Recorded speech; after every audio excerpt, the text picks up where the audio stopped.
Welcome everybody to another episode that will hopefully inspire you to rewire some parts of your brain. For today's episode, I would like to share some things that I have learned along my journey that has helped me along my way. It has actually helped me to know how to react and act differently because I have gotten a better understanding of how certain things work within my own system. For me to learn about my brain, or should I say our brain, and what reacts to what and why has given me a wider understanding of myself and what triggers what, when and why.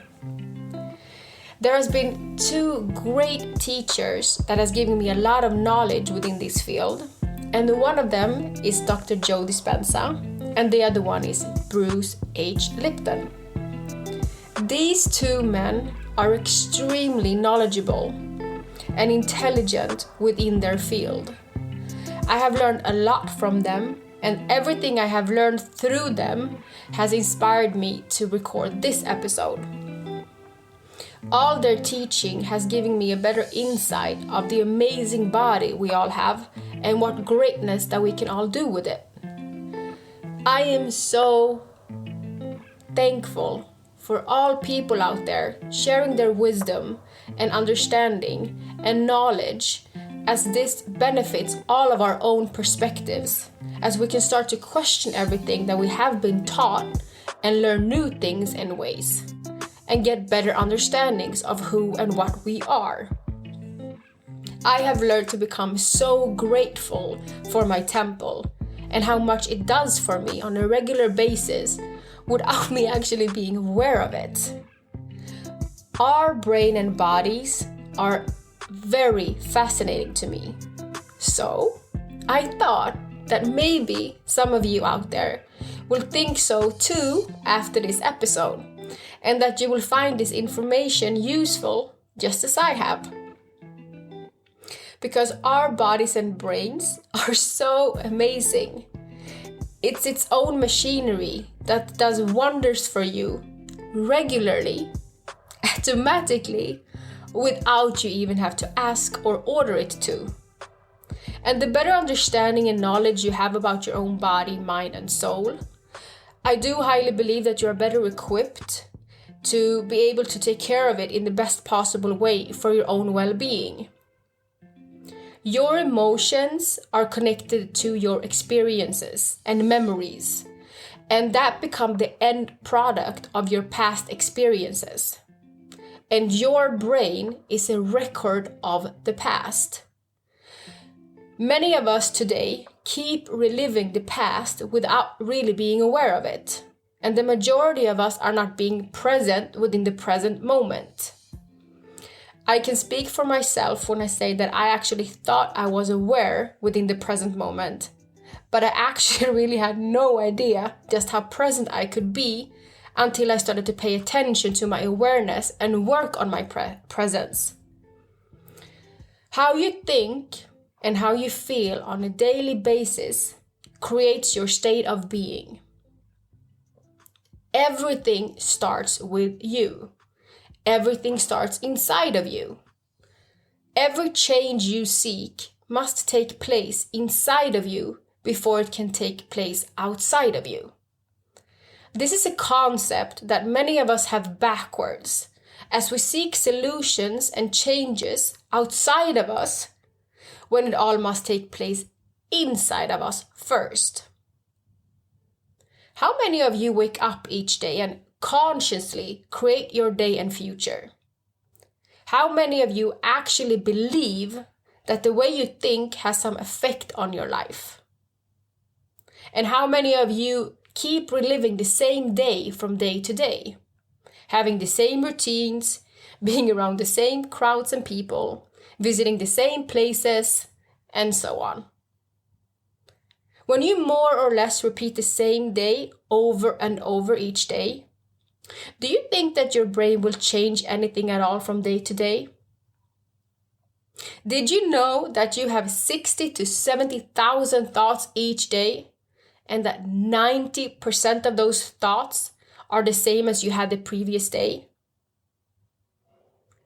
How often do you take time to actually observe what goes on in your mind without judgment, but more as an observation? Because if you are thinking the same thoughts and having the same experiences, do you then really believe that you can expect something or anything at all to actually change? I have learned that one of our biggest enemies can actually be our brain. And it's all our responsibility to help our brain, to guide it to think differently. We have to put in efforts daily to reinvent a new version of ourselves for ourselves. Your brain is a record of your environment. It reflects on everything that goes on in your daily life on a daily basis. To truly make a change, you actually have to think greater and bigger than your environment. You need to create a new vision for yourself, for your life. You have to reprogram yourself subconsciously. And this is 100% your responsibility. I remember I saw this interview, I think, or if I read it in a book with Eckhart Tolle, and he talked about his spiritual awakening. And one day he woke up and everything just was different. Everything had a different presence to it. And when he talked about this, or when I read this, I don't know why it resonated with me some type of way. And every day I was seeking this, like I was seeking to feel different in my environment. I was seeking to feel more presence of the flowers and the furnitures and everything around me. It actually took me some time to get there. And I think for me, it was after a certain experience that I had that gave me that feeling. From one day to another, I woke up and I was all of a sudden, I was woke. I was a person or an individual in this society walking around, and all of a sudden I was awakened. And I didn't even realize the concept of it until I actually was awakened, but I didn't understand that I was asleep before that. I think all of these things, sometimes we think we are aware and we think that we are awake and we think that we are present within the present moment until something happens. And when things happen, we are most often actually take action then. It often has to happen something destructive or have to be something painful or, something in that, line. You shouldn't have to be able to get to that point where you feel bad or, you hit a wall or shit get really, really tough. You can be happy or, be in your life right now and think that everything is great and actually take that towards yourself and be like, okay, what? Because this is something that will give you so much more understanding of so many things in life once you have more presence and are more aware of your environment, including yourself. The thing is that you didn't know you could drive a car until you put yourself in a situation of practice to learn how to drive.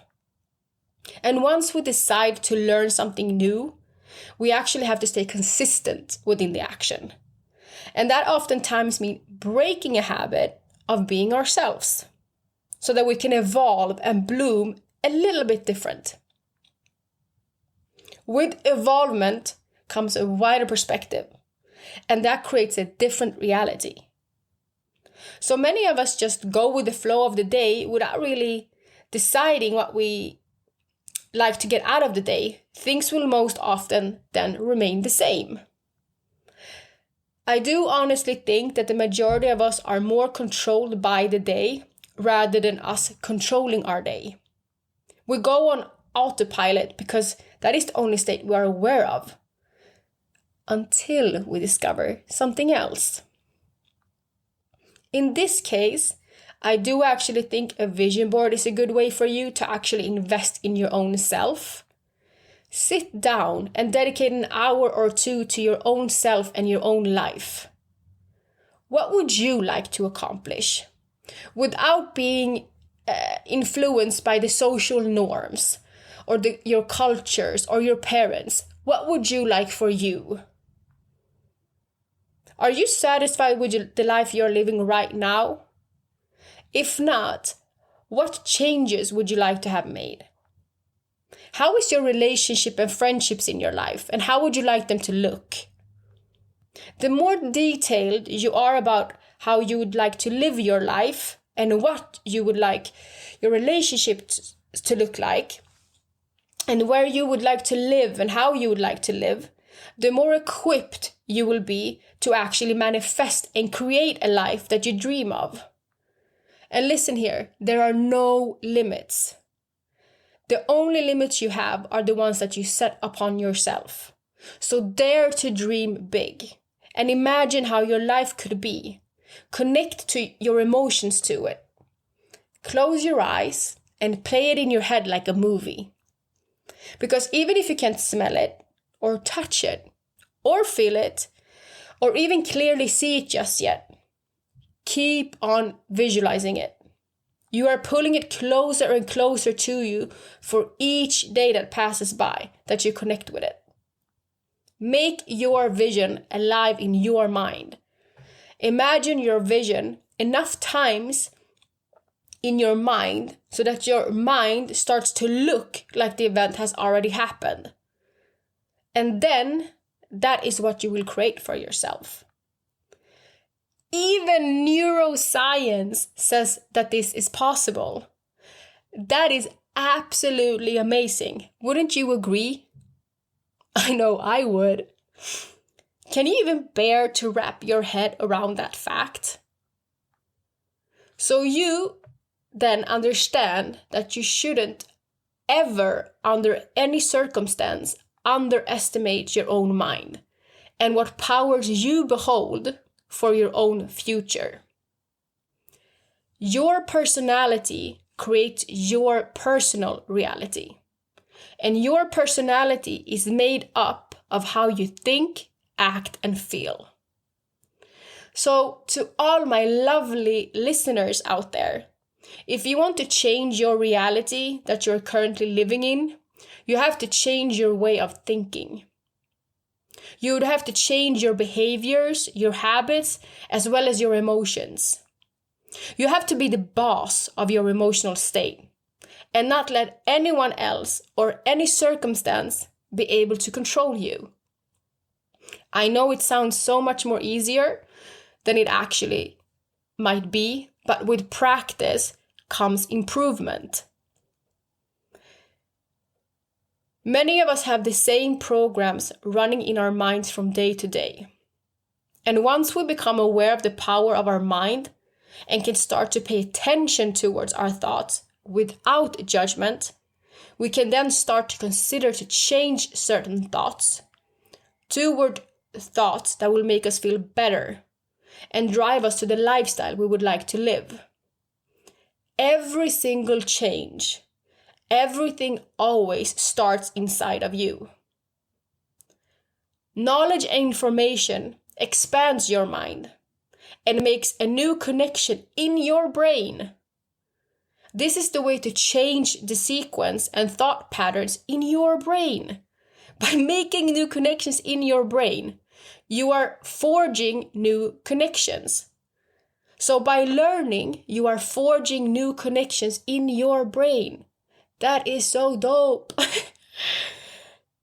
And when you are remembering, you are just maintaining those old connections. Every single time you have a thought, you create a chemical. And this chemical makes you able to feel the way you think. Our brain and bodies are so amazing. And I'm sure that many of us see computers as a great technology. And that all these different devices that helps us on a daily basis. I am sure that the majority of us probably have no idea how exactly a computer works. I know I don't. But I do know that a computer can be hacked. I don't know how a computer can be hacked, but I do know a computer can be hacked. And the same goes with your mind.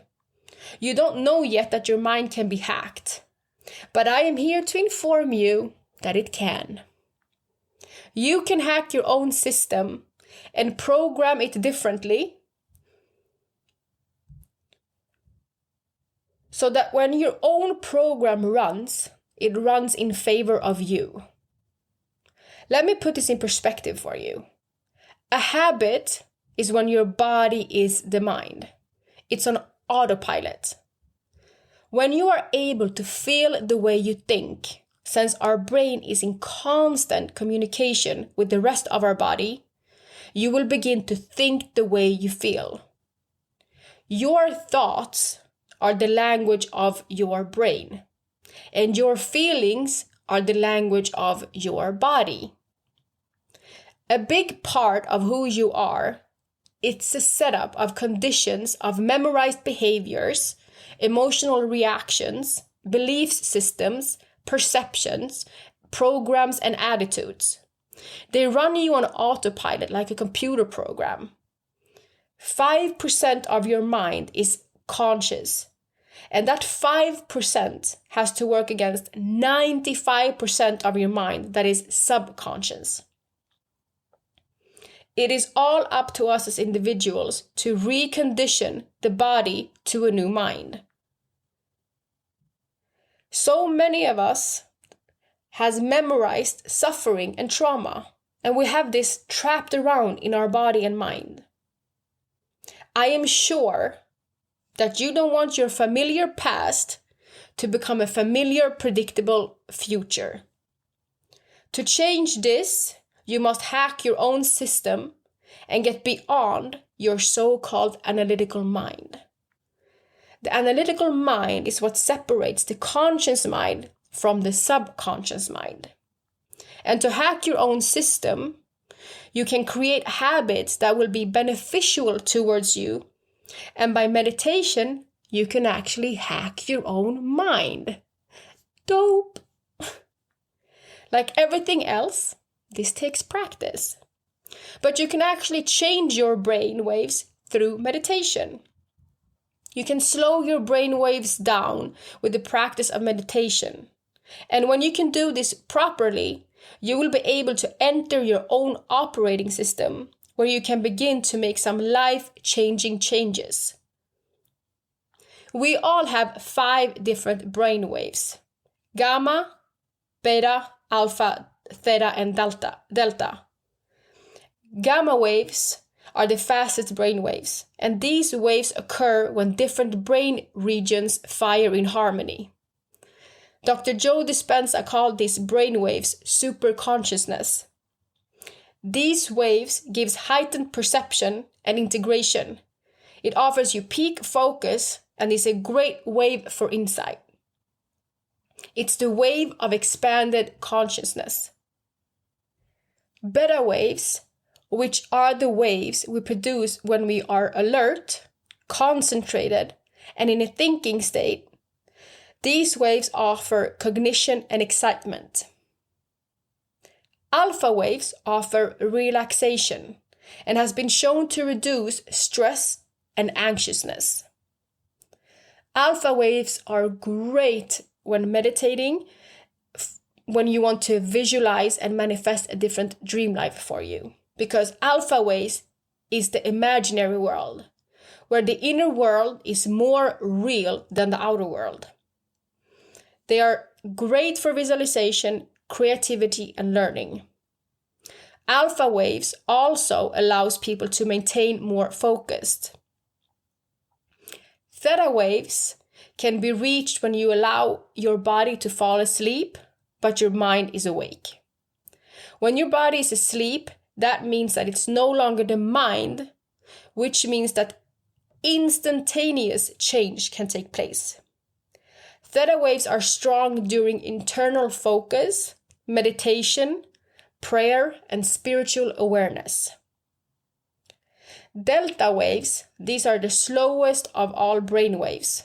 These waves are also the strongest when we're enjoying restorative sleep. We're in a dreamless sleep. These are the perfect waves where detachment and healing and rejuvenation are stimulated.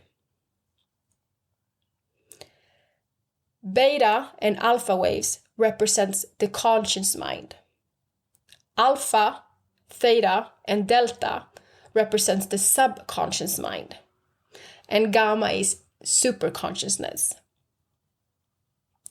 Researchers indicate that meditation tends to lead to increase in the production of theta and alpha waves, which are the brainwave frequencies associated with enhanced learning abilities and overall mental well-being.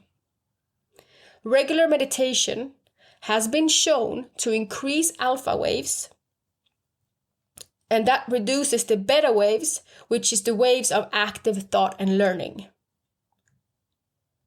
Slower brain waves allows for more time between thoughts, which offer us more opportunities to skillfully choose the thoughts we choose to invest in. So when you meditate, you need to slow things down to reach slower wavelengths. Deepen your breath. Lower your heart rate and calm the electrical activity in your mind. Because 80% of your information sensory-wise comes through your eyes. So when you meditate and close your eyes, you are disconnecting from the external environment, which gives you the chance to connect with your internal environment. All of us can experience something called Kundalini energy.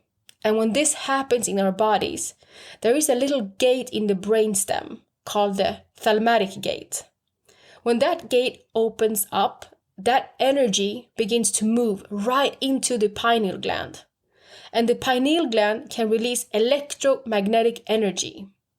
And this can release the most powerful hallucinogenic molecule known to man, called DMT. DMT is something we all produce inside of us, and it also exists everywhere around us. There are certain plant medicines, such as ayahuasca, that contains DMT, and this is naturally brought to us by nature. When we as individuals go through an ayahuasca ceremony, we experience a state of superconsciousness because it gives us a higher dosage of DMT with inhibitors that slows down the process of your body's breakdown process of the DMT. Our bodies contain something called neurotransmitters, and their job is to carry chemical signals, messages, from one neuron nerve cell to the next targeted cell. The next target cell can be another nerve cell, or a muscle, or a gland.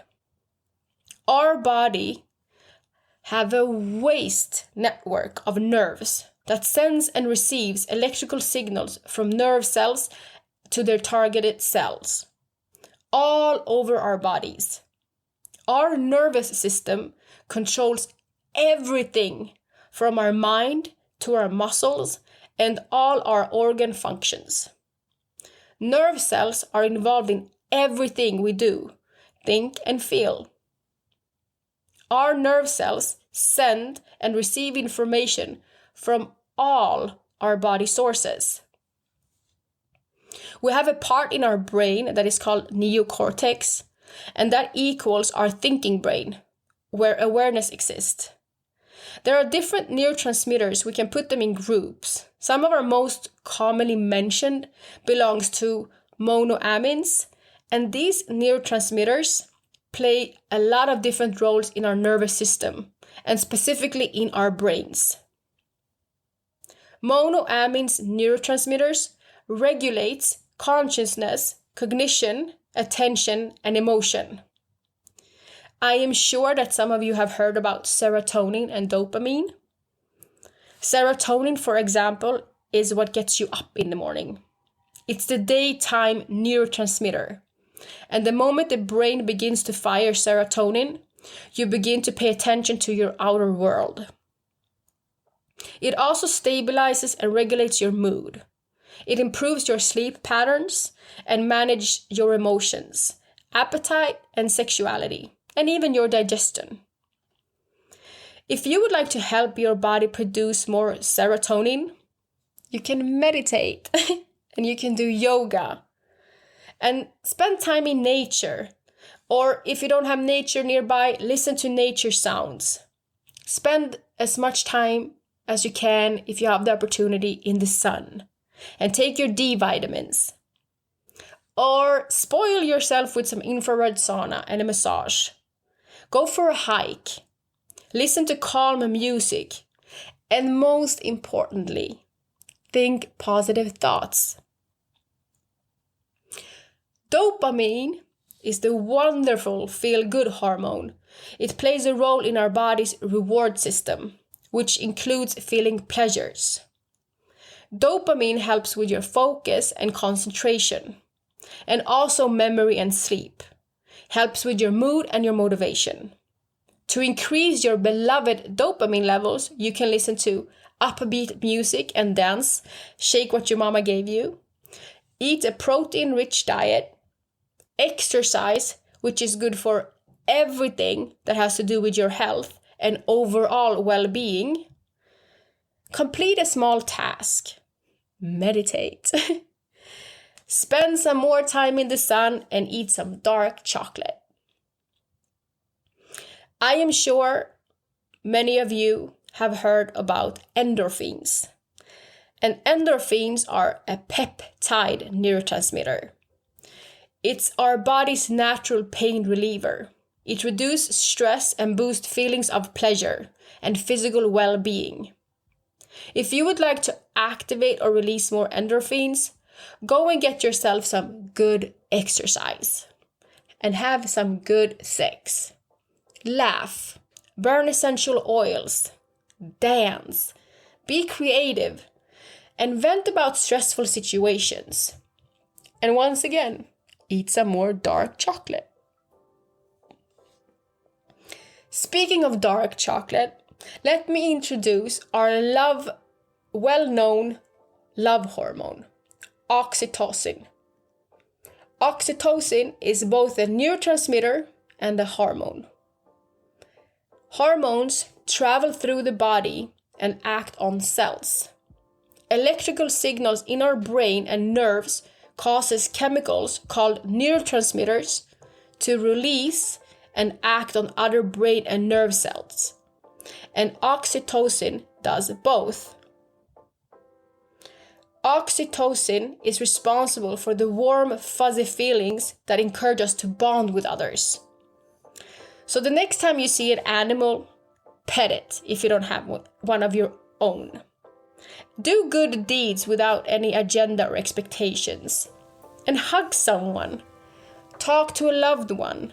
Spend time with friends and family. Get a massage. Vitamin C and D supplements is good for this. Sing or do yoga. When your day is over and things slow down and you go to bed, your body produces melatonin. Melatonin is a hormone that your brain produces in response to darkness. It makes you sleepy, and changes your brain waves. Melatonin is what puts you to bed at night. For some people who have issues sleeping, there are melatonin creams that you can put, and you're supposed to put them on your skin, but on places on your body where the skin is a little bit thinner.